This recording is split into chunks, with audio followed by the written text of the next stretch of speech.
kecelakaan bot. Sopir bot tidak tahu di mana. Video amatir warga memperlihatkan saat warga yang berusaha mematikan mesin perahu motor cepat yang menyala setelah menabrak tiang jembatan yang berada di Desa Sangka 3 Indralaya Ogan Ilir, Sumatera Selatan. Peristiwa ini pun menjadi tontonan warga setempat sambil berusaha mencari pengemudi perahu motor cepat itu yang dikabarkan tenggelam dan belum ditemukan.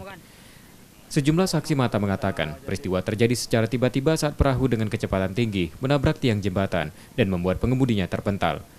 Tak ada penumpang di perahu tersebut saat kejadian, hanya sopir dan kondekturnya.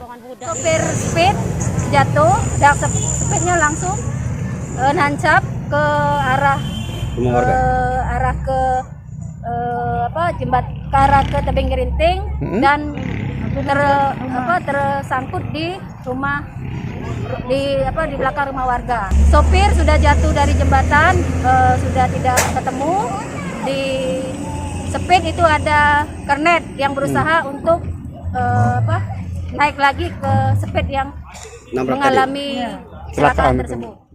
Satgas Gugus Tugas COVID-19 Ogan Ilir kemudian memindahkan perahu motor yang rusak dengan alat berat, sementara pengemudi yang hilang masih dilakukan pencarian. Amriza Nur Satria, Kompas TV, Ogan Ilir, Sumatera Selatan.